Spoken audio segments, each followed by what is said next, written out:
കൂടുമ്പോൾ ഇന്നത്തെ സാഹചര്യത്തിന് ഒത്തവണ്ണം ദൈവവചനം നമ്മളോട് സംസാരിക്കണമേ എന്ന് നമുക്ക് ആത്മാർത്ഥമായിട്ട് പ്രാർത്ഥിക്കാം. ഈ ഒരു ഭാഗം ഞാനും നിങ്ങൾ ഒത്തിരി പ്രാവശ്യം പ്രസംഗങ്ങൾ കേട്ടിട്ടുള്ളതാണ്. എന്നാൽ ഇന്നത്തെ കാലഘട്ടത്തിൽ ഈ വചനം എന്നോട് എന്ത് സംസാരിക്കുന്നു, നമ്മളോട് എന്ത് സംസാരിക്കുന്നു എന്ന് ആത്മാർത്ഥമായിട്ട് ദൈവസന്നിധിയിൽ പ്രാർത്ഥിക്കാം. എന്നെ ഇതിനായിട്ട് ക്ഷണിച്ച സേവിയ സംഘ ഭാരവാഹികളോടുള്ള നന്ദി സ്നേഹം അറിയിക്കട്ടെ.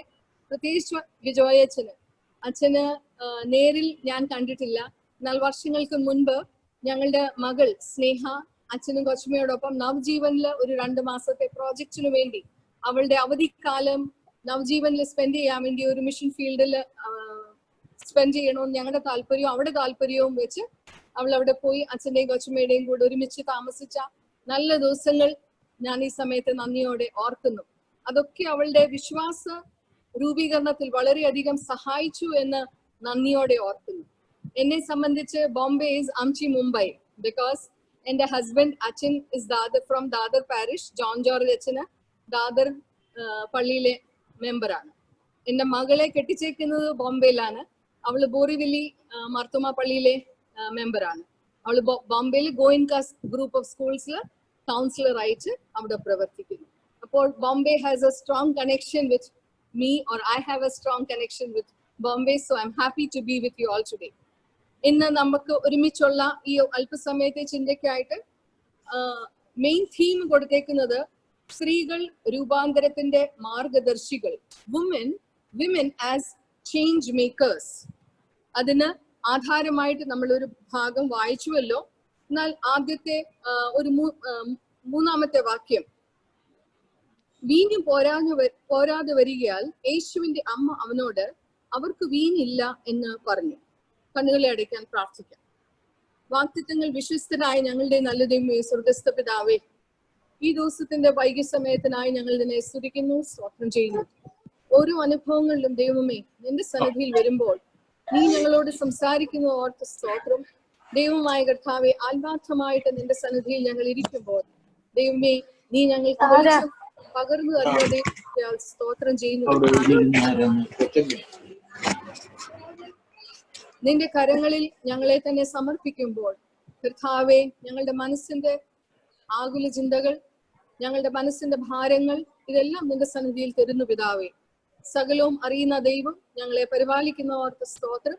അല്പസമയം മുൻപാകെ ഞങ്ങൾ ഇരിക്കുമ്പോൾ വചനത്താൽ ഞങ്ങളെ അനുഗ്രഹിക്കണമേ എന്ന് പ്രാർത്ഥിക്കുന്നു. യേശുവിൻ നാമത്തിൽ അപേക്ഷിക്കുന്നു, കൃപയോടെ കേൾക്കണമേ. ആമേൻ. ആരും ഒരാളുടെ മ്യൂട്ട് ആയിട്ടില്ല. ഒന്ന് മ്യൂട്ട് ആക്കിയേക്കാമോ? ഒരു ഡിസ്ട്രാക്ഷൻ ആയിട്ട് പറഞ്ഞുകൊണ്ടിരിക്കുമ്പോ ഒരു ഡിസ്ട്രാക്ഷൻ ആയിട്ട് വരുമേ. സോ ആദ്യമേ ഞാൻ ഇന്നത്തെ ഇന്ന് നമ്മുടെ ഒരുമിച്ചുള്ള ചിന്തയ്ക്കായിട്ട് മെയിൻ ആശയം തീമായിട്ട് എടുത്തിരിക്കുന്നത് സ്ത്രീകൾ രൂപാന്തരത്തിന്റെ മാർഗദർശികൾ, അല്ലെങ്കിൽ വിമൻ ആസ് ചേഞ്ച് മേക്കേഴ്സ്. ഈ ഭാഗം ഞാനും നിങ്ങളും വായിക്കുമ്പോൾ നമുക്ക് മനസ്സിലാകുവാനായിട്ട് സാധിക്കും. കാനാവിലെ കല്യാണത്തിന്റെ ഒരു പശ്ചാത്തലം. ആ ഒരു സന്ദർഭത്തിൽ എല്ലാവരും ആഘോഷത്തിന്റെ നടുവിൽ നിൽക്കുന്നു. വിവാഹം എന്ന് പറയുന്നത് തന്നെ ഒരു ആഘോഷത്തിന്റെ അനുഭവമാണ്. യഹൂദ പ്രമാണമനുസരിച്ച് Yes, thank you, Reena. Thank you. I forgot to remind you. യഹൂദ പ്രമാണമനുസരിച്ച് അന്ന് ഒരു വിവാഹ ശുശ്രൂഷ എന്ന് പറയുന്നത് അനേക ദിവസങ്ങൾ നീണ്ടു നിൽക്കുന്ന ഒരു ആഘോഷന്റെ ഭാഗമായിരുന്നു. അപ്പോൾ വരനും വധുവിനു വേണ്ടി മാത്രമുള്ള ഒരു പ്രത്യേക ദിവസമല്ല, ചുറ്റുപാടും ആ സമൂഹത്തിലുള്ളവർ എല്ലാം ഒരുമിച്ച് സന്തോഷത്തിന്റെ പീക്കിൽ നിൽക്കുകയും ആഘോഷങ്ങൾ പങ്കുവെക്കുകയും ചെയ്യുന്ന ഒരു കാലഘട്ടത്തിലെ ഒരു സന്ദർഭമാണ് ഇപ്പോൾ ഞാനും നിങ്ങളും വായിച്ചത്. എന്നാൽ അവിടെ നാം കാണുന്നത് അത്രയും വലിയൊരു ആഘോഷത്തിന്റെ നടുവിൽ ഒരു വലിയ പ്രയാസം വരുന്നു. ആ വലിയ പ്രയാസം എന്താ? എനിക്കും നിങ്ങൾക്കും അറിയാം, സൺഡേ സ്കൂൾ തൊട്ട് പഠിച്ച ഒരു സംഭവമാണ്. അവിടെ വീഞ്ഞ് പോരാതെ വരുന്നു. ഒരു വിവാഹ ശുശ്രൂഷയിൽ അന്നത്തെ കാലത്ത് വീഞ്ഞ് പോരാതെ വരിക എന്ന് പറയുന്നത് വലിയ ഒരു പോരായ്മയായിട്ട് തന്നെ കാണപ്പെടുന്ന ഒരു കാലഘട്ടം. ഇന്നത്തെ കാലത്ത് നമ്മൾ കല്യാണങ്ങൾ അറ്റൻഡ് ചെയ്യുമ്പോൾ a major crisis happens when there is shortage of food. ഇപ്പോൾ ദൈവകൃപയാൽ 20-50 പേർക്ക് പോയാൽ മതി, എന്നാൽ 1000, 1500 ആളുകളൊക്കെ പങ്കെടുക്കുന്ന കല്യാണങ്ങൾ ഞാനും നിങ്ങളും പോകുമ്പോൾ any shortage, any deficit becomes a big issue or becomes a big talk of the town. ആ കാലത്തും അതുപോലെ തന്നെ ഒരു പോരായ്മ വന്നാൽ തീർച്ചയായിട്ടും ആ കുടുംബത്തിന്റെ സോഷ്യൽ ഡിസാസ്റ്റർ ആയി മാറുന്ന ഒരു കാലഘട്ടം, സാമൂഹിക ദുരിതം ആയി മാറുന്ന ഒരു കാലഘട്ടത്തിലാണ് ഈ വിവാഹ ശുശ്രൂഷയിൽ ഈ വീഞ്ഞിന്റെ പോരായ്മ ഉണ്ടാകുന്നത്. എന്നാൽ തക്ക സമയത്ത് മറിയയുടെ ഇടപെടൽ saves a family from a social disaster. തക്ക സമയത്ത് മറിയയുടെ intervention saves a family from embarrassment of a social disaster. മറ്റുള്ളവരുടെ മുൻപിൽ നാണക്കെടാതിരിക്കാൻ അല്ലെങ്കിൽ വലിയൊരു പരാജയത്തിന്റെ ഒരു അനുഭവത്തിലേക്ക് പോകാതിരിക്കാൻ തക്കവണ്ണം മറിയയുടെ ഇടപെടൽ അവിടെ സഹായിച്ചു. അതുകൊണ്ട് തന്നെ ഇന്ന് നമ്മൾ ഈ ഒരു കാലഘട്ടമായിട്ട് ബന്ധപ്പെടുത്തുമ്പോൾ today we are going through a pandemic. Pandemic എന്ന് പറയുന്ന വാക്ക് തന്നെ നമ്മളിപ്പോൾ അധികമായിട്ട് ഉപയോഗിക്കാൻ തുടങ്ങി, ഇപ്പൊ അധികമായിട്ട് അത് മനസ്സിലാക്കാൻ തുടങ്ങി. Because it is spread across the world, it is called as a pandemic because it is a global crisis അല്ലേ? ഗ്ലോബൽ ക്രൈസിസിന്റെ സമയത്ത് how can you and I as a woman be a change maker in the present situation? ഈ ഒരു പ്രത്യേക സാഹചര്യത്തിൽ എനിക്കും നിങ്ങൾക്കും എന്തെങ്കിലും ഒരു പോസിറ്റീവായിട്ട് എങ്ങനെ ഈ സമൂഹത്തിന് എന്തെങ്കിലും ചെയ്യുവാൻ സാധിക്കും എന്ന് മറിയയുടെ ജീവിതം നമ്മളെ പഠിപ്പിക്കുന്നു. Next slide please. ഒന്നാമതായിട്ട് മറിയയുടെ ജീവിതത്തിൽ ഞാനും നിങ്ങളും കാണുമ്പോൾ 3-ാമത്തെ വാക്യം, റീന കാണുന്നില്ലേ?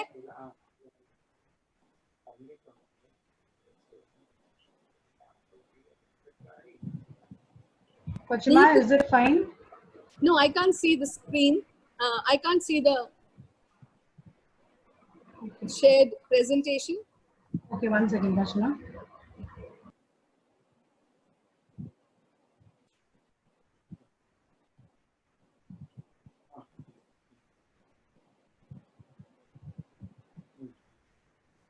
Yes.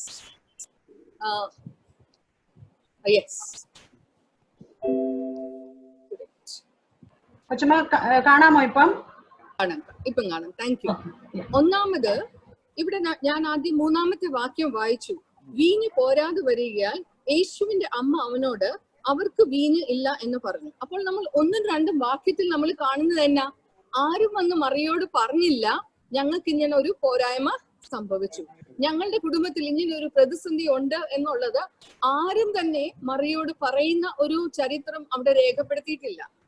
But Mary was sensitive to the need of the family, and that is how she could save the family from a social disaster.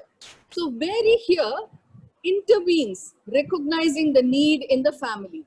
സാഹചര്യങ്ങളുടെ ആവശ്യം മനസ്സിലാക്കി മറിയയുടെ ഇടപെടൽ ഒരു കുടുംബത്തിന്റെ ദുരിതം ഒഴിവാക്കുന്നു. ആരും പറയാതെ തന്നെ മറിയെ ആ ഒരു കുടുംബത്തിന്റെ ആവശ്യം മനസ്സിലാക്കുന്നു.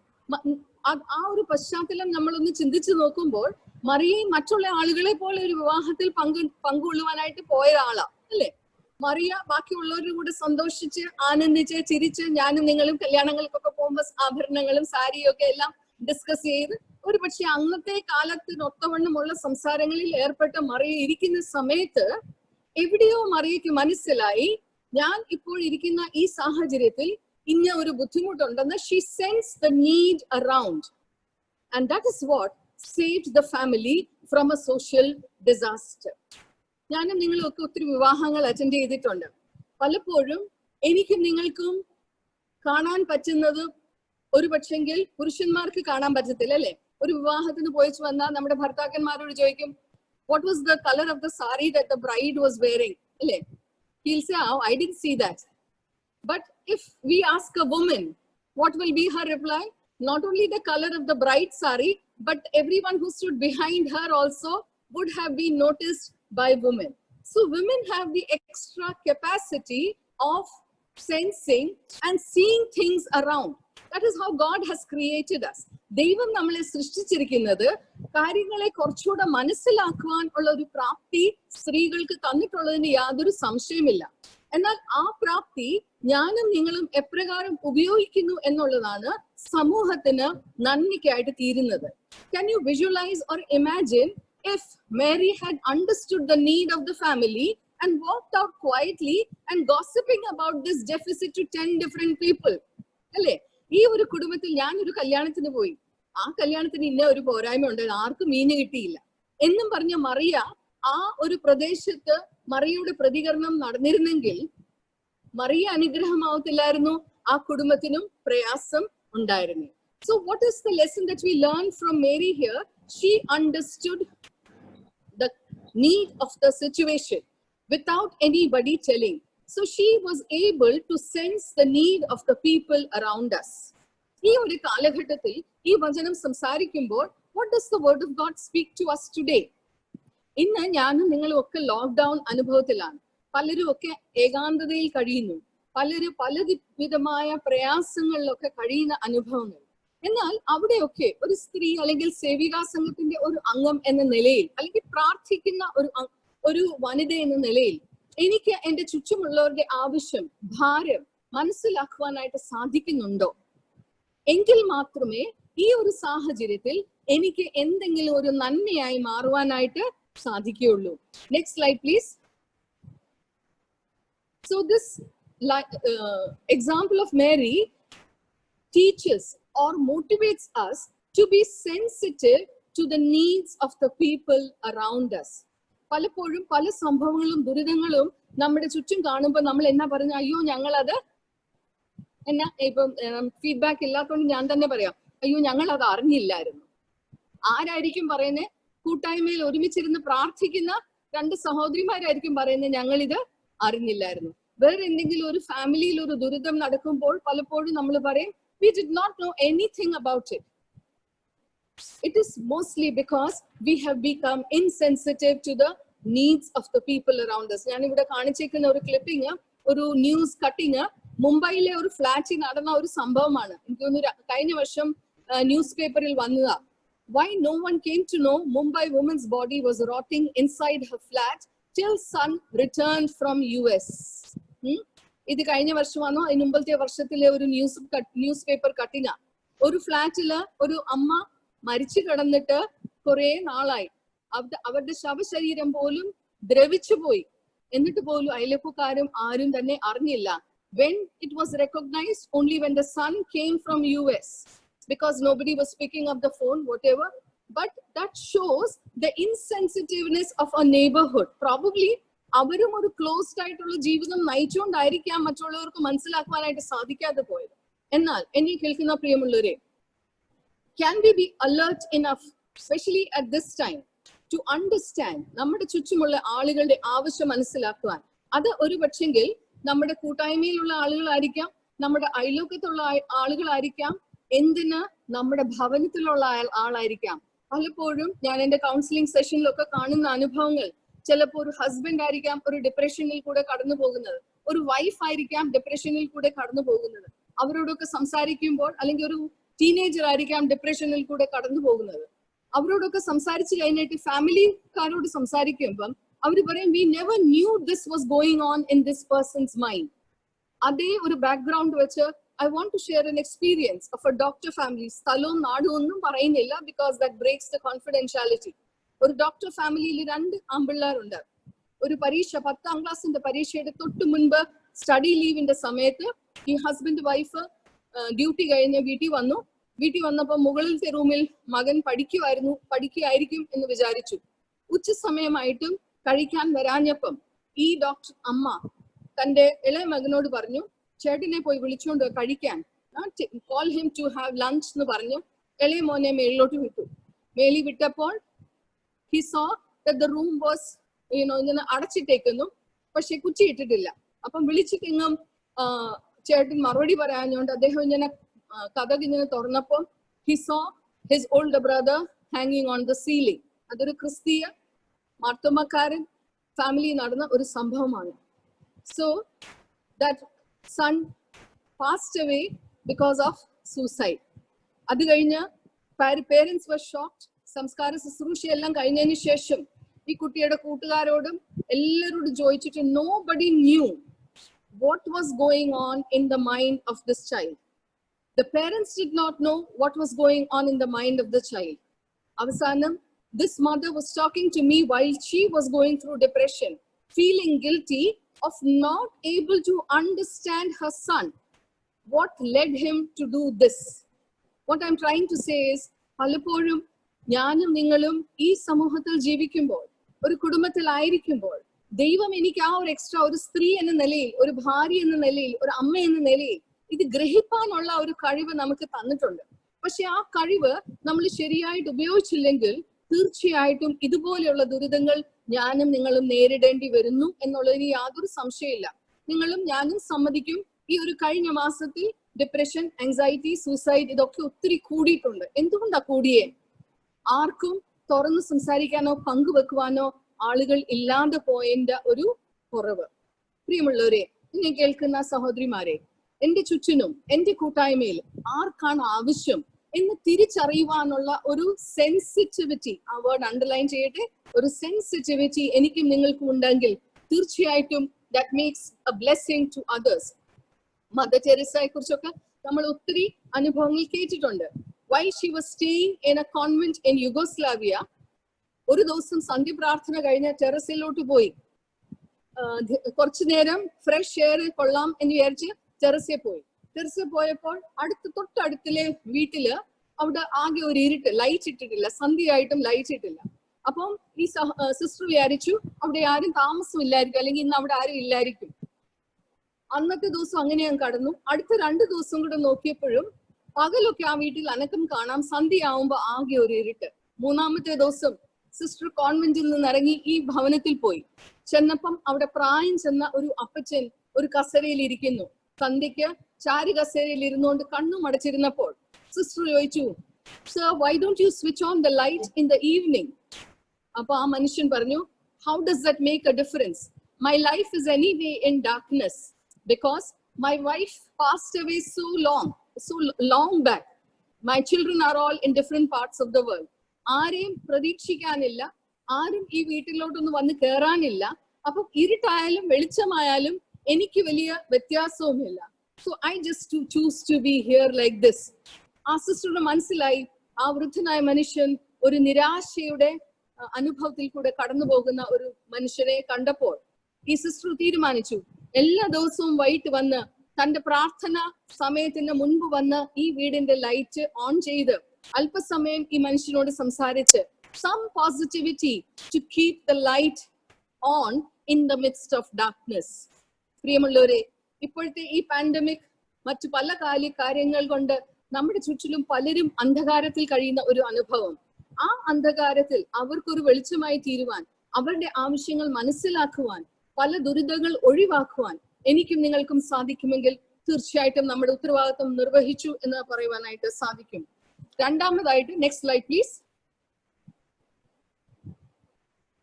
രണ്ടാമതായിട്ട് നാം കാണുന്നത്, യേശു അവളോട്, സ്ത്രീയെ, എനിക്കും നിനക്കും തമ്മിൽ എന്റെ നാഴിക ഇതുവരെ വന്നിട്ടില്ല എന്ന് പറഞ്ഞു. ഇവിടെ യേശു കർത്താവ് സ്വന്തം അമ്മയോടാ സംസാരിക്കുന്നത്, അല്ലേ? അപ്പൊ നമുക്ക് തോന്നും യേശു കർത്താവ് എന്ത് റൂഡായിട്ടാ പറയുന്നത്, സ്ത്രീയെ ഒരു അമ്മയോട് ഞാൻ അന്ന് സംസാരിക്കേണ്ടി, അല്ലെങ്കിൽ എനിക്കും നിനക്കും തമ്മിൽ എന്നൊക്കെയുള്ള ഒരു ഹാർഷ് സ്റ്റേറ്റ്മെന്റ് ആയിട്ട് നമുക്ക് തോന്നും. But what is this passage and this verse teaching us is Jesus was trying to teach Mary about God's timings. This situation Jesus is using as a teachable moment for God's timings. ദൈവത്തിന്റെ സമയത്തെ കുറിച്ച് പഠിപ്പിക്കുന്ന നിമിഷങ്ങളായി മാറി. യേശു കർത്താവും അമ്മയും തമ്മിലുള്ള സംഭാഷണം ദൈവത്തിന്റെ സമയത്തെ കുറിച്ച് പഠിപ്പിക്കുന്ന നിമിഷങ്ങളായി മാറി. അല്ലാതെ അമ്മയോടുള്ള റൂഡ്നെസ്സോ അല്ലെങ്കിൽ അമ്മയോടുള്ള ശകാരമായിട്ടും അല്ല ഈ ഭാഗം ഞാനും നിങ്ങൾ മനസ്സിലാക്കുന്നത്. കാരണം എന്താണെന്നറിയാമോ? വിശുദ്ധ യോഹന്നാൻ എഴുതിയ സുവിശേഷം 7-ാം അധ്യായം 6-ാമത്തെ വാക്യത്തിൽ അവിടെ യേശു കർത്താവ് പറയുന്നത് എന്റെ നാഴിക ഇതുവരെ വന്നിട്ടില്ല. 30-ാമത്തെ വാക്യവും ദൈവത്തിന്റെ സമയത്തെ കുറിച്ച് പറയുന്നു. 17-ാമത്തെ അധ്യായത്തിന്റെ 1-ാമത്തെ വാക്യത്തിൽ വീണ്ടും ദൈവത്തിന്റെ സമയത്തെ കുറിച്ച് പറയുന്നു. യോഹന്നാന്റെ സുവിശേഷത്തിൽ അനേക പ്രാവശ്യം യേശു കർത്താവ് ദൈവത്തിന്റെ സമയത്തെ കുറിച്ച് ആവർത്തിച്ച് പറയുന്നതായിട്ട് നമുക്ക് കാണുവാനായിട്ട് സാധിക്കും. എന്നാൽ ആ പറയുന്നത് പ്രാവർത്തികം ആക്കുന്നത് ഇവിടെയാണ്. മനസ്സിലായോ? So Jesus is trying to teach his mother, there is a timing in which God works. And this was the biggest teaching point for Mother Mary. ഇന്ന് പലപ്പോഴും ഈ ഒരു 5 months ആയി 6 months ആവുന്നോറും we are becoming restless. ആദ്യം നമ്മൾ മാർച്ചിൽ എല്ലാവരും പറഞ്ഞു മെയ് ആവുമ്പോഴത്തേക്ക് ഇത് മാറും, മെയ്യിൽ പറഞ്ഞു ജൂൺ ആവുമ്പോഴത്തേക്ക് മാറും, ജൂൺ കഴിഞ്ഞു ഇപ്പം നമ്മള് ഓഗസ്റ്റിലായപ്പോഴത്തേക്ക് എല്ലാവരും പറയുന്നു yet another peak is going to happen, so this may take another 2-3 months again to subside. So we are also getting restless, obviously, but somehow these experiences teach us to wait for God's timing. When will the crisis end? Nobody knows. When will this pandemic end? Nobody knows. But there is a time when God will work. Definitely, because God is in control. So we have to understand that ദൈവത്തിന്റെ സമയത്ത് ദൈവം പ്രവർത്തിക്കുന്നു. അതുവരെ ഞാനും നിങ്ങളും എന്താ ചെയ്യേണ്ടത്? Don't quit. ഇന്ന് പലരും they are ready to quit. How are they quitting? Ending up their life, giving up on things, giving up in job, giving up in relationships. Quitting is not an option. That is what God's timing teaches us. ദൈവത്തിന്റെ സമയത്തിന് വേണ്ടി കാത്തിരിപ്പാനായിട്ട് ദൈവം നമ്മളെ ഇവിടെ പഠിപ്പിക്കുന്നു. ഇന്ന് ഞാനും നിങ്ങളും ജീവിക്കുന്ന ഒരു കാലഘട്ടം instant messages, instant chats, instant coffee, instant gratification, instant solution, ഇതിന്റെയൊക്കെ ഒരു എല്ലാം പെട്ടെന്ന് നടക്കുന്ന ഒരു ലോകത്തിൽ വെയിറ്റിംഗ് എന്നുള്ള ഒരു കോൺസെപ്റ്റ് പലപ്പോഴും എനിക്കും നിങ്ങൾക്കും വളരെ ബുദ്ധിമുട്ടായി തോന്നുന്നു. Even when you are on the net or you are trying to Google something, the moment it starts buffering, we feel irritated, right? Because it is taking so much of time. It could be just a fraction of time, but sometimes we are not able to wait even for that, because we have become instant people. Instant people ayukonde waiting does not go well in our lives. But God here, Jesus here is teaching Mary about God's timings. വീണ്ടും അവിടെ 5ാമത്തെ വാക്യത്തിൽ അമ്മ എന്താ പറഞ്ഞേ? അവന്റെ അമ്മ ശുശ്രൂഷക്കാരോട് അവൻ നിങ്ങളോട് എന്തെങ്കിലും കൽപ്പിച്ചാൽ അത് ചെയ്യുവീൻ എന്ന് പറഞ്ഞു. Next slide please.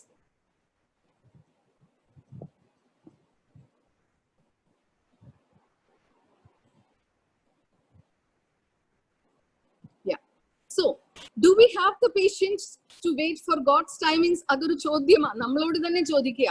ദൈവം എന്നോട് കാത്തിരിക്കുവാനായിട്ട് ആവശ്യപ്പെടുമ്പോൾ എനിക്ക് അതിനുള്ള ക്ഷമയുണ്ടോ? എന്നാൽ ആ കാത്തിരിപ്പിന്റെ സമയത്ത് 2 കാര്യങ്ങൾ ദൈവം എന്നിൽ നിന്ന് ആഗ്രഹിക്കുന്നു. ഒന്ന്, അവൻ എന്തെങ്കിലും നിന്നോട് കൽപ്പിച്ചാൽ അത് ചെയ്യുവീൻ. Surrender and obedient action. This goes hand in hand while we are waiting for God's timing. ഞാൻ ആദ്യമേ പറഞ്ഞല്ലോ, we have become an instant generation. അതുകൊണ്ട് തന്നെ waiting becomes difficult. But even if we wait, what do we do during that waiting time? Do we sit with our hand folded? കൈയും കെട്ടിയിരിക്കുക, ഇനി എല്ലാം നേരെയാവുമ്പോൾ ഞങ്ങൾ പള്ളി വരും. ഞാൻ ചിലപ്പോഴെങ്കിലും സങ്കടത്തോട് ഓർക്കാറുണ്ട്, ചിലരോട് പ്രാർത്ഥിക്കാം, അല്ലെങ്കിൽ കൂട്ടായി ഞാൻ എന്തെങ്കിലും ഒരു മീറ്റിംഗിന്റെ കാര്യം ചിലയിടത്തെങ്കിലും പറയുമ്പോൾ അവർ പറയും, ഏതായാലും ദൈവം അടച്ച പള്ളിയല്ലേ, നീ ദൈവം തുറക്കട്ടെ, അന്നേ ഞങ്ങള് പ്രാർത്ഥിക്കുന്നുള്ളൂ. ദൈവത്തോട് സിനിക്കലായി മാറുന്ന, ദൈവത്തോടുള്ള ബന്ധത്തിൽ സിനിക്കലായി മാറുന്ന അനേക ആളുകളെ കാണുവാനായി many people have stopped praying because they feel that God has closed the churches. Let God open, then only we are going to come back to worship and pray. Till then we are also on a sabbatical leave എന്ന് sarcastically പല ആളുകളും പറയാറുണ്ട്. But that is not what God wants us to do. While we are patiently waiting for God's timing, what do we have to do? One is surrender. Second is obedient action. ഇന്ന് പ്രാർത്ഥിക്കുന്ന ആളുകളൊക്കെ വെയിറ്റിങ്ങിനെ കുറിച്ചൊക്കെ സമ്മതിക്കാറുണ്ട്. But what lacks is surrender and obedient action. എങ്ങനെയെന്ന് ചോദിച്ചാൽ ഇന്ന് ഒത്തിരി ആളുകൾ, ഒത്തിരി ചെറുപ്പം, ഞങ്ങള് 2002-05 യൂത്ത് ചാപ്ലൈൻസ് ആയിട്ട് ഹ്യൂസ്റ്റണിലുണ്ടായിരുന്നു. പിന്നീട് ഞാൻ കോളേജസിലും സ്കൂൾസിലും ഒക്കെ കൗൺസിലർ ആയിട്ട് പ്രവർത്തിക്കുന്നതുകൊണ്ട് ഒത്തിരി യങ്സ്റ്റേഴ്സുമായിട്ട് ക്ലോസ്ലി ഇടപെടാനായിട്ട് സാധിക്കുന്നുണ്ട്. അപ്പൊ ഇന്ന് പലരും ജീവിതത്തിലെ പ്രധാനപ്പെട്ട തീരുമാനങ്ങൾ, അതായത് വിവാഹം, ജോലി, മറ്റു കാര്യങ്ങൾ, അങ്ങനത്തെയുള്ള തീരുമാനങ്ങൾ എടുക്കുവാനായിട്ട് മടിച്ചു നിൽക്കുന്ന ഒരു തലമുറയെ നമുക്ക് കാണുവാനായിട്ട് സാധിക്കും. And they say we are waiting for God's timing. Good, you are waiting, but are you surrendering to what God is showing you? And sometimes that is what is missing in many people's life. കാരണം ഇവരുടെ മുമ്പിൽ ഒരു list ഉണ്ട്. I want this type of a person, I want this type of a person, I want this type of a job.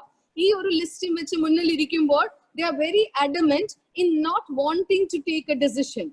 അങ്ങനെ വർഷങ്ങളും ദിവസങ്ങളും മാസങ്ങളും കടന്നു പോകുന്ന അനേക ആളുകളെ നമുക്ക് കാണുവാനായിട്ട് സാധിക്കും. അവിടെ എനിക്ക് ഓർമ്മിപ്പിക്കാനായിട്ടുള്ളത്, yes, you are waiting for God's timing, but while we are waiting, God expects us to surrender. സമർപ്പണവും അനുസരണമുള്ള പ്രവൃത്തിയും ദൈവം ആഗ്രഹിക്കുന്നു. ഒരുപക്ഷെങ്കിൽ നിങ്ങളും കേട്ടിട്ടുണ്ടായിരിക്കാം പ്രശസ്തമായ ഒരു സൺഡേ സ്കൂൾ ഗാനം. ഞാൻ സൺഡേ സ്കൂളിലൊക്കെ പഠിക്കുമ്പോൾ ഇംഗ്ലീഷിലുള്ള ഒരു പാട്ടാണല്ലോ, in his time he makes all things beautiful in his time. ഇത് എഴുതിയത് ഡൈന ബോൾ എന്ന് പറഞ്ഞ ഒരു സഹോദരിയാണ്. She was a very good gospel preacher. അപ്പോൾ പല സ്ഥലങ്ങളിൽ പ്രസംഗിക്കാനായിട്ട് പോകും. ഒരു സമയത്ത് ഒരു യാത്രയിലായിരിക്കുമ്പോൾ പല തടസ്സങ്ങൾ അവർക്കുണ്ടായി. ഒരു എയർപോർട്ടിൽ ചെന്നപ്പോൾ അവിടെ ചെക്കിന് ഒത്തിരി സമയമെടുത്തു. അതിനുശേഷം ഫ്ലൈറ്റിൽ ഒത്തിരി ഡിലേ ആയി. അപ്പൊ പല സമയത്ത് അവര് ഡിലേ അനുഭവിച്ചപ്പോൾ she was frustrated in her mind. But while she was in the plane traveling to the destination, she wrote these famous lines. Just മനസ്സിൽ വന്ന വാക്കുകൾ യെശയ്യാ പ്രവാചകന്റെ പുസ്തകം 49-ാം അധ്യായം 8-ാമത്തെ വാക്യം ആസ്പദമാക്കി ദൈവത്തിന്റെ സമയത്തെ കുറിച്ച് ചില വരികൾ കുറിച്ചെടുത്തു. അന്ന് അവർ പ്രസംഗിക്കാൻ പോയപ്പോൾ ദൈവത്തിന്റെ സമയത്തെ കുറിച്ചും ദൈവത്തിന്റെ പ്രവർത്തനങ്ങളെ കുറിച്ചും അവർ പ്രസംഗിച്ചു. അവരുടെ പ്രസംഗത്തിന് ശേഷം ഒരു സഹോദരി വന്ന് അവരുടെ അനുഭവം പറഞ്ഞു, ഇന്നത്തെ പ്രസംഗം എനിക്ക് വേണ്ടിയായിരുന്നു. മാഡം പറഞ്ഞ എല്ലാ കാര്യങ്ങളും എന്റെ ജീവിതത്തിൽ ഞാൻ അനുഭവിച്ചതാണ്. അപ്പം ഡയന ആ സഹോദരിയോട് ചോദിച്ചു, എന്തുകൊണ്ടാ സഹോദരി അങ്ങനെ പറഞ്ഞത്? She said, I waited for 23 years for my alcoholic husband to change his lifestyle. മദ്യം ഉപേക്ഷിച്ച് പുതിയൊരു മനുഷ്യനായി, ഒരു ഉത്തരവാദിത്തമുള്ള ഭർത്താവായി, ഉത്തരവാദിത്തമുള്ള ഒരു അപ്പനായി ഞങ്ങളുടെ കുടുംബത്തിൽ ജീവിക്കുവാൻ 23 വർഷം എന്റെ ഭർത്താവിന് വേണ്ടി ഞാൻ കാത്തിരുന്നു. So that was only in God's timing that the change happened. So she also added to the words what Dinah had in his mind. അതിന് ഒളവായ ഒരു പാട്ടാണ്. 4 വരി പാടാം. In his time, he makes all things beautiful.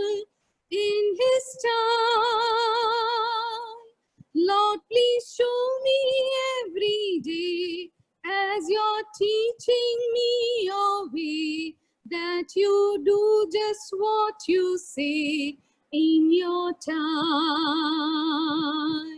Lord, please show me every day as you're teaching me your way, that you do just what you say in your time. ഇന്ന് മാതാക്കളായ ഞാനും നിങ്ങളും, ഭാര്യമാരായ ഞാനും നിങ്ങളും ഈ ചോദ്യം നമ്മുടെ മക്കളിൽ നിന്ന് ഒരു പക്ഷെങ്കിൽ നമുക്കുണ്ടായിരിക്കാം. Mom, when is this all going to change? What is the answer? In his time. In his time, God will make the world beautiful again back. Meanwhile, what do we need to do is surrender and do what we can do during this time. And that is the confidence of every believer. ഓരോ വിശ്വാസിയെ സംബന്ധിച്ചും ഇതായിരിക്കണം വിശ്വാസത്തിന്റെ അടിസ്ഥാനം. അവസാനത്തെ next slide please. അവസാനത്തെ വാക്യം verse 11. അവിടെ എന്താ നാം കാണുന്നത്? 11-ാമത്തെ വാക്യം, യേശു ഇതിനെ അടയാളങ്ങളുടെ ആരംഭമായി ഗലീലയിലെ കാനാവിൽ വെച്ച് ചെയ്ത തന്റെ മഹത്വം വെളിപ്പെടുത്തി. അവന്റെ ശിഷ്യന്മാർ അവനിൽ വിശ്വസിച്ചു. ഇവിടെ എന്നാ സംഭവിച്ചു? ആരായിരുന്നു ഇത് ഈ ഒരു അത്ഭുതം തുടങ്ങുവാനുള്ള, ഈ ഒരു മിറാക്കിൾ നടക്കുവാനുള്ള ഒരു ഏജന്റായി മാറിയത്? ആരായിരുന്നു? Who was the agent? I know it is all muted. Mariya ആയിരുന്നു അല്ലേ? പക്ഷെ മറിയയുടെ പേര് അവസാനമായപ്പോഴത്തേക്ക് എങ്ങും വന്നില്ല. ആർക്കാ മഹത്വം കിട്ടിയത്? യേശു കർത്താവിന്. മൂന്നാമതായിട്ട് വിശ്വാസ സമൂഹത്തിലായിരിക്കുന്ന വനിതകളായിരിക്കുന്ന ഞാനും നിങ്ങളും ചെയ്യേണ്ടത് കൊടുക്കുക, വേയിൽ നിന്ന് നാം മാറുക. Readiness to move away from the limelight to manifest his glory. Glory is his. Let us move away from the limelight. And that is also requires readiness. ഇവിടെ മറിയ പറഞ്ഞില്ല, കണ്ടോ ഞാൻ പറഞ്ഞിട്ടാ ഇങ്ങനെ സംഭവിച്ചത്, ഞാൻ ഇടപെട്ടോണ്ടാ, ഞാൻ നിങ്ങൾ പറഞ്ഞെങ്കിൽ നമ്മൾ ഒരു പക്ഷെ അങ്ങനെ പറഞ്ഞേനെ അല്ലെ, ഞാൻ അതിനെല്ലാം ഒരു ചുക്കാൻ പിടിച്ചത്, അതുകൊണ്ടാ കർത്താവ് അത് ചെയ്തു, പക്ഷെ ഞാനായിരുന്നു അതിനെല്ലാം കാര്യം നടത്തിയത്. അവിടെ എങ്ങും മറിയ അങ്ങനെ പറയാതെ readiness to move away from the limelight to manifest his glory, അങ്ങനെ ഒരു സാക്ഷിയായി തീരുവാൻ തക്കവണ്ണം മറിയയ്ക്ക് സാധിച്ചു. ഇവിടെ ഒരു വലിയ ട്രാൻസ്ഫോർമേഷൻ ആണ് നടക്കുന്നത്. എന്തായിരുന്നു ട്രാൻസ്ഫോർമേഷൻ? സാധാരണമായ വെള്ളം വീഞ്ഞായി മാറി. അപ്പം മറിയയ്ക്ക് അവരോട് പറയുവാൻ സാധിച്ചു, യേശുവിനോട് പറയുവാനായിട്ട് സാധിച്ചു. ആൻഡ് മനുഷ്യന്റെ ഒരു പരിമിതി എവിടെ വരെയാണ്? ജാർസ് ഫില്ല് ചെയ്യുക എന്നുള്ളത്. Man has the capacity only to fill the jar with water, but only God has the capacity to transform it into wine. That is a big understanding that we have to understand.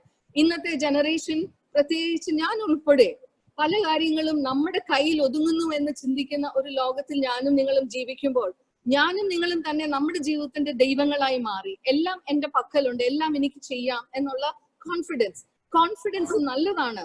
പക്ഷെ ദൈവത്തെ കൂടാതുള്ള confidence നമ്മളെ പരാജയത്തിലേക്ക് നയിക്കും. ഈ ഭാഗം നമ്മളെ ഓർമ്മിപ്പിക്കുന്നത്, you only have the capacity to fill the jar. The transformation happens only when Jesus touches it. എനിക്കും നിങ്ങൾക്കും വെള്ളം നിറയ്ക്കുവാനേ സാധ്യമാകുകയുള്ളൂ. എവിടെ വരെയാ നിറച്ച? വക്കോളം, to the capacity, to the brim, to the maximum. ഞാനും നിങ്ങളും സേവികാ സംഘത്തിലൊക്കെ പ്രവർത്തിക്കുമ്പോൾ പ്രവർത്തിക്കുക. എവിടെ വരെ പ്രവർത്തിക്കണം? എനിക്ക് പറ്റുന്നിടത്തോളം പ്രവർത്തിക്കുക. പക്ഷെ ഫലം തരുന്ന ആരാ? ദൈവമാ തരുന്നത്. ആ ഒരു വിശ്വാസവും ആ ഒരു പ്രത്യാശയും ആ ഒരു മനോഭാവത്തോടുകൂടെ നമ്മൾ ശുശ്രൂഷ ചെയ്യുമ്പോൾ മാത്രമേ ഫലങ്ങൾ നമുക്ക് കാണുവാനായിട്ട് സാധിക്കത്തുള്ളൂ. പലപ്പോഴും നമ്മൾ മാക്സിമം പ്രവർത്തിക്കും, അതിനുശേഷം ഞാനും നിങ്ങളും ചിന്തിക്കുന്നത് എന്നാണെന്നറിയാമോ? ഇതിന്റെ ഫലവും ഞാൻ തന്നെയാ തീരുമാനിക്കുന്നത്. അവിടെയാ നിരാശ വരുന്നത്. പക്ഷെ മറിയയുടെ ജീവിതം നമ്മളെ ഓർമ്മിപ്പിക്കുന്നത്, she moved away after she had to do what her part was. She moved away, but God transformed into wine, which was a blessing to so many people. Can we be those people who are ready to fill the jar? Filling the jar is such an ordinary job, അല്ലെ? വലിയ വിഷയമുള്ള ഒരു സംഗതിയല്ല. ഒരു വിവാഹത്തില് വലിയ ഒരു line events manager ഒക്കെ ആണെങ്കിൽ നമുക്ക് പറയാം, ഇതൊക്കെ വെറും സാധാരണ ഒരു ജോലിയായിരുന്നു. പക്ഷെ ആ ജോലി മനുഷ്യൻ ചെയ്യുമ്പോൾ, അവിടെ ദൈവത്തിന്റെ സ്പർശനം ഉണ്ടാവുമ്പോൾ തീർച്ചയായിട്ടും ഒരു രൂപാന്തരം ഉണ്ടാവും. എന്റെയും നിങ്ങളുടെയും ജീവിതത്തിൽ ദൈവത്തിന്റെ സ്പർശനം അനുഭവപ്പെടണമെങ്കിൽ തീർച്ചയായിട്ടും ദൈവം ആഗ്രഹിക്കുന്ന ചെറിയ ചെറിയ കാര്യങ്ങളിൽ വിശ്വസ്തരായിട്ട്, ടു ദ മാക്സിമം, അതാണ് to the brim, to the maximum capacity, വിശ്വസ്തരായിട്ട് തീരുമ്പോഴാണ്, അവിടെയാണ് ദൈവം അവിടെ ഒരു രൂപാന്തരത്തിലേക്ക് നയിക്കുന്നത്. പക്ഷേ ഇന്ന് എന്താ ട്രാജഡി? ഞാനും നിങ്ങളും കാണുന്നത്, we are becoming bigger than God. ഒരു ഗോസ്പൽ ക്രൂസൈഡിന്റെ ഒരു പോസ്റ്റർ ഉണ്ടെങ്കിൽ കർത്താവിന്റെ പടമോ കർത്താവിന്റെ വാക്യമോ അവിടെ എങ്ങും കാണത്തില്ല. ആ സംസാരിക്കുന്നയാളായിരിക്കും വലിയ തിളങ്ങി നിൽക്കുന്നത്. അതുകൊണ്ട് എനിക്ക് ഈ പോസ്റ്ററിന്റെ വലിയ താല്പര്യമുള്ള ആളല്ല. പക്ഷെ അച്ഛൻ ഇത് പറഞ്ഞപ്പോൾ I gave it. What I feel is we become bigger than the glory that God needs to get. Let us take a step back and give the limelight to God, who is the actual transformer. We are just the transforming agent. ഞാനും നിങ്ങളും transforming agent മാത്രമാണ്. God is the real transformer. Let that glory be given to him. ഒരു പക്ഷെങ്കിൽ നിങ്ങളും കേട്ടിട്ടുള്ള ഒരു ഉദാഹരണമായിരിക്കാം, Leonardo ഡാവിൻസിയുടെ ഒരു famous painting ഉണ്ട്. What is that painting about? About the Last Supper, where Jesus is holding a wine, the chalice in his hands, and on the table, മറ്റേ കൈ, left hand is stretched forward. അപ്പൊ ഇദ്ദേഹം ആദ്യമായിട്ട് അത് paint ചെയ്തപ്പോ വളരെ ഭംഗിയായിട്ട് പെയിന്റ് ചെയ്തതിന് ശേഷം തന്റെ അടുത്തുള്ള സുഹൃത്തിനോട് പറഞ്ഞു, ഇത് കൊണ്ടിട്ട് അഭിപ്രായം പറയാൻ പറഞ്ഞു. ആ സുഹൃത്ത് ആ പെയിന്റിങ്ങിൽ കുറെ നേരം ഇങ്ങനെ നോക്കി നിന്നിട്ട് പറഞ്ഞു, wow, that golden cup looks amazing in the hands of Jesus. But Leonardo da Vinci was not satisfied with the answer. He really got angry and upset because his focus was not the chalice in Jesus' hands. It was Jesus himself. Immediately he splashed his watercolor on this chalice. അപ്പൊ ഈ കൂട്ടുകാരൻ ചോദിച്ചു, അയ്യോ, you have spoiled the painting. ആ colour ഇങ്ങനെ splash ചെയ്തപ്പോഴത്തേക്ക് painting മോശമായി പോയല്ലോ, ഇത്രയും നാൾ അധ്വാനിച്ചത്. He said, I don't want the glory or the focus to be given to my master to be taken away from anything. വീണ്ടും അദ്ദേഹം അവിടെ ഒരു പെയിന്റിങ് ചെയ്തു. And so his hands, the hands that Jesus was holding the chalice, ഇങ്ങനെ തന്നെ ഇരുന്നു. മറ്റേ left hand താഴോട്ടുമായി. Again, he painted it in such a way that the right hand also rested on the table. അപ്പോൾ നിങ്ങൾക്ക് കാണത്തില്ലായിരിക്കാം, right hand and left hand both resting on the table. And Jesus with those in that pose shows an invitation to any person who is walking up to Jesus. And that is what the glory of Jesus should do. ദൈവത്തിന്റെ മഹത്വം കാണുമ്പോൾ യേശു കർത്താവിന്റെ സന്നിധിയിലേക്ക് ആദായപ്പെടുത്തുവാൻ എനിക്കും നിങ്ങൾക്കും സാധിക്കണം. And that is what the glory given to Jesus should lead to. ഇവിടെ നാം വായിക്കുന്നത് പിന്നീട് പല അത്ഭുതങ്ങൾ ചെയ്തു, എന്നാൽ ഇത് അതിന്റെ ആരംഭം മാത്രമായിരുന്നു. കാനാവിലെ കല്യാണത്തിലെ ഈ ഒരു സംഭവം ഇതിന്റെ ആരംഭമായിരുന്നു. So it was a beginning where Jesus was starting his ministry of transforming not things but people. So today let us understand, identify, what are we doing in our ministry? Are we taking away or stealing away Jesus, the glory of Jesus that he's supposed to get? അങ്ങനെയെങ്കിൽ തീർച്ചയായിട്ടും we can never be change makers. അപ്പൊ 3 കാര്യം ഞാൻ പറഞ്ഞേ. മറിയയുടെ ജീവിതത്തിൽ ഞാനും നിങ്ങളും പഠിച്ച 3 കാര്യങ്ങൾ. ഒന്ന്, sensitivity of the need of people around her. ചുറ്റുമുള്ള ആളുകളുടെ ആവശ്യം മനസ്സിലാക്കി പ്രവർത്തിച്ച ഒരു മറിയ. അതാണ് ഒന്നാമത്തെ സംഗതി മറിയയുടെ ജീവിതത്തിൽ നമ്മൾ പഠിച്ചത്. രണ്ടാമത്തെ സംഗതി, ദൈവത്തിന്റെ സമയത്തിനായി കാത്തിരിക്കുവാൻ തക്കവണ്ണം കർത്താവ് മറിയയെ പഠിപ്പിക്കുന്നു. Teachable movements for God's timing. അവസാനമായിട്ട് മൂന്നാമത്തെ സംഗതി ഞാൻ പറഞ്ഞത്, next slide please, next one, readiness.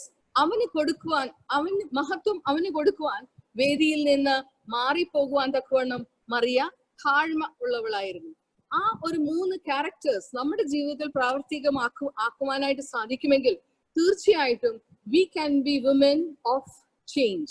We can be women as change makers.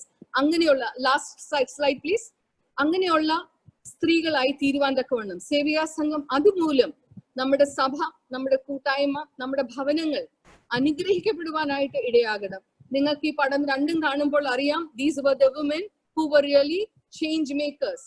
Mother Teresa നമുക്കറിയാം, മറ്റേത് സേവികാ സംഘത്തിന്റെ സ്ഥാപകർ ആയിരുന്ന കാണ്ടമ്മ കൊച്ചമ്മ, ഇവരൊക്കെ അവരുടെ ജീവിതത്തിൽ കൂടെ സ്വാധീനിച്ചത് കൊണ്ടാണ് ഇന്ന് സേവികാ സംഘം നമുക്ക്, എനിക്കും നിങ്ങൾക്കും നമ്മുടെ ആത്മീക ജീവിതത്തിൽ വളരുവാൻ ഒരു മുഖാന്തരമായിട്ട് തീരുന്നത്. ഒരു പക്ഷെങ്കിൽ ഇവരൊക്കെ മൺമറിഞ്ഞു പോയ ആളുകളാ, എന്നാൽ ഇന്ന് ജീവിക്കുന്ന അനേക ആളുകളും അങ്ങനെയുണ്ട്. എന്റെ ജീവിതത്തിൽ എന്നെ വളരെയധികം സ്വാധീനിച്ച ഒരു അച്ഛന്റെ കൊച്ചമ്മയുണ്ട്. അത് ഒരു പക്ഷെ നിങ്ങൾക്ക് അറിയാമോ എന്ന് എനിക്കറിയത്തില്ല. പ്രായമായ ഒരു KV തോമസ് അച്ഛൻ ഉണ്ടായിരുന്നു. ഞങ്ങൾ ഒരു 25 വർഷങ്ങൾക്ക് മുൻപ് ഹരിപ്പാടിനടുത്ത പ്രദേശങ്ങളിൽ ശുശ്രൂഷ ചെയ്യുമ്പോൾ, പള്ളിപ്പാട് വലിയ വലിയ ഇടവയിൽ ശുശ്രൂഷ ചെയ്യുന്ന അന്നത്തെ പ്രായമുള്ള ഒരു KV തോമസ് അച്ഛൻ ഉണ്ടായിരുന്നു. അച്ഛന്റെ സ്വദേശം പരിമണം, മുട്ടം പരിമണം, ആ സ്ഥലമൊക്കെ നിങ്ങൾക്ക് അറിയാമെങ്കിൽ. അപ്പോൾ അച്ഛന് 4 ആമ്പിള്ളാരാ. അച്ഛനോടൊപ്പം അച്ഛന്റെ കൊച്ചമ്മയും ആ ശുശ്രൂഷയിലൊക്കെ സന്തോഷത്തോടെ പങ്കുവരും. അന്നത്തെ BTH ഒക്കെ കഴിഞ്ഞ ഒരു കൊച്ചമ്മയാണ്. അപ്പൊ ഞാൻ അന്ന് വിവാഹം കഴിഞ്ഞ് ചെന്ന സമയം, വിവാഹത്തിന് ശേഷമുള്ള ഞങ്ങൾ ഒരുമിച്ചുള്ള ശുശ്രൂഷയുടെ ആദ്യത്തെ ഒരു ഇടവകയായിരുന്നു. That was 29 years back.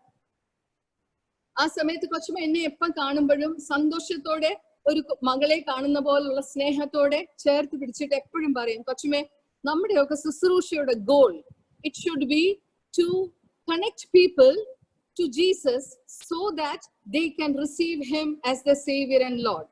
എന്നിട്ട് കൊച്ചമ്മ വീണ്ടും അത് ആവർത്തിച്ചു പറഞ്ഞു, നമ്മൾ ഒരു പക്ഷെങ്കിൽ എല്ലാ ഞായറാഴ്ചയും ആളുകൾ പള്ളിയിൽ വരുന്നു, കുർബാന കൊള്ളുന്നു, കൂട്ടായ്മയ്ക്ക് പങ്കെടുക്കുന്നു, ഇതെല്ലാം കാണുമ്പം എല്ലാം ആത്മീയതയിൽ പോകുന്നു എന്നുള്ള ഒരു തെറ്റിദ്ധാരണ നമുക്ക് കാണും.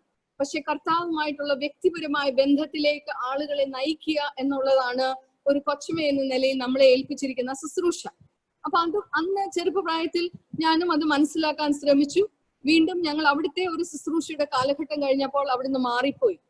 25 വർഷങ്ങൾക്ക് ശേഷം വീണ്ടും ഞങ്ങൾ അതേ പ്രദേശത്ത് അച്ഛൻ കരുവാച്ച എന്നുള്ള ഇടയിൽ ശുശ്രൂഷ ചെയ്യാൻ പോയപ്പോൾ എനിക്കറിയാം കൊച്ചമ്മ അവിടെ അടുത്തുള്ള ഒരു സ്ഥലത്ത്, പരിമണത്ത് തന്നെ സ്വന്തം വീട്ടിൽ താമസിക്കുന്നു എന്നറിയാം. വർഷങ്ങൾ കഴിഞ്ഞപ്പോൾ അച്ഛൻ ക്യാൻസർ വന്ന് അച്ഛൻ മരിച്ചുപോയി. കൊച്ചമ്മ തന്നെ ഒരു വയ്യാത്ത ഒരു മോനും കൊച്ചമ്മയുടെ കൂടെ ഉണ്ട്. പരിമണത്ത് വാർദ്ധക്യത്തിലിരിക്കുന്ന ഒരു ഭവനത്തിൽ കൊച്ചമ്മ ഇരിക്കുന്നു. അപ്പോ ഞാന് എന്റെ അച്ഛനോട് പറഞ്ഞു, നമുക്ക് ഈ കൊച്ചമ്മ ഒന്ന് കാണാം, 25 വർഷങ്ങൾക്ക് ശേഷമല്ലേ, we will go and meet her. So one day we went to meet her. ഞങ്ങള് ദൂരേന്ന് വണ്ടി നിർത്തി അകത്തോട്ട് കയറി ചെല്ലുമ്പോ കൊച്ചമ്മ ആ വാതിക്കല് ഒരു ചാരുകസേര ക്ഷീണിതയായി അവിടെ ഇരിപ്പുണ്ട്. കൊച്ചമ്മ ദൂരേന്ന് കണ്ടപ്പോഴേ ആ പഴയ പുഞ്ചിരിയോടെ ഞങ്ങളെ സ്വീകരിച്ചു. അപ്പൊ ഞാൻ വിചാരിച്ചു എന്നെ മനസ്സിലായി കാണത്തില്ല, ഇത്രയും വർഷത്തിന്റെ ഒരു മാറ്റം. ഞാൻ ചോദിച്ചു, കൊച്ചമ്മയ്ക്ക് എന്നെ മനസ്സിലായോ? എന്നെ അടുത്തിരുത്തിച്ച് പറഞ്ഞു, കൈ പിടിച്ചിട്ട് പറഞ്ഞു, അതെ റീന കൊച്ചമ്മ അല്ലേ. I felt very happy. But along with that, she said, കൊച്ചമ്മ, എന്റെ ജീവിതത്തിലെ ഇന്നും എന്റെ ദൗത്യം, എന്റെ ശുശ്രൂഷ, എന്റെ ഗോൾ ഈ ഒരു കസേരയിൽ ഇരുന്നുകൊണ്ട് ഇതുവഴി ആര് പോയാലും അവരെ വിളിച്ച് യേശു കർത്താവിൽ നിന്നുള്ള രക്ഷയെ കുറിച്ച് പറയുകയാണ്. ഇത് വീണ്ടും എന്നോട് പറഞ്ഞു, കൊച്ചമ്മയ്ക്ക് ഇപ്പോഴും ആരോഗ്യം ഉണ്ടല്ലോ എല്ലായിടത്തും പോകാനൊക്കെ. Focus on that goal only. And let me tell you, she has been a motherly figure to me, and her words keep me reminding every time I go for any ministry. എവിടെ എന്നെ ശുശ്രൂഷിപ്പാനായിട്ട് വിളിക്കുമ്പോഴും എന്റെ മനസ്സിൽ എന്നും കൊച്ചമ്മയുടെ ആ വാക്കുകൾ ഇങ്ങനെ ഉണ്ടല്ലോ, മനസ്സിൽ ഇങ്ങനെ തിളങ്ങി നിൽക്കും. കാരണം that should be the only goal. നമ്മൾ ഈ ശുശ്രൂഷയിലായിരിക്കുമ്പോൾ ഒരേ ഒരു ശുശ്രൂഷ, ഒരേ ഒരു ഫോക്കസ്, ഒരേ ഒരു ഗോളേ ഉള്ളൂ. കർത്താവിനോട് ജനങ്ങളെ അടുപ്പിക്കുക, ആ ഒരു ബന്ധത്തിൽ അവരെ വളർത്തുക, അവരെ കൊണ്ടുവരിക. This is the only goal. Everything else will fall in place. But the problem with us is we try to fix everything else, keeping Christ aside. But let us come back to the central focus, and that is what we are called to, as to be women, as change makers, connecting people to Christ. We are just transforming agents.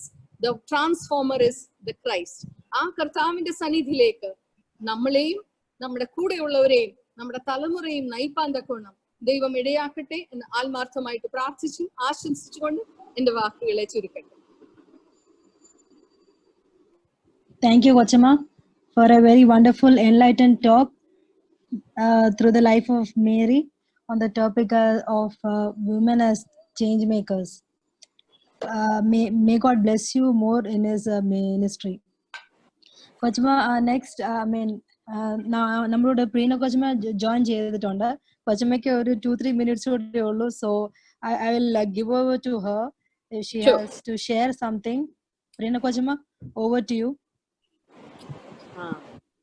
Thank you so much. Hello, Kochama. Kochama, you're not clear. Hello. Thank you, Lisha Kochama, for giving the opportunity to say the remarks. ഞാൻ പറയുന്നത് audible ആണോ? കേൾക്കാം. Okay. ഞാൻ ആ കൊച്ചമ്മയുടെ message കേൾക്കുകയായിരുന്നു. Women as change makers എന്നുള്ള ടോപ്പിക്കിനെ കുറിച്ച് വളരെ മനോഹരമായി, പ്രത്യേകിച്ച് വളരെ ഫെമിലിയർ ആയിട്ടുള്ളൊരു പാസേജ് എടുത്ത് ഇത്രയും പവർഫുൾ ആയിട്ട് കൊച്ചമ്മ സംസാരിച്ചതിൽ I really praise God for having got this opportunity to listen to you once again. Reena Kochama has always been an inspiration. കൊച്ചമ്മയുടെ മെസ്സേജസ് എവിടെയൊക്കെ ഉണ്ടോ, പ്രത്യേകിച്ച് ഇപ്പോൾ ഓൺലൈൻ മീറ്റിംഗ്സ് ഒക്കെ ആയതുകൊണ്ട് കഴിവതും പ്രവേശിക്കാനായിട്ട് ശ്രമിക്കാറുണ്ട്.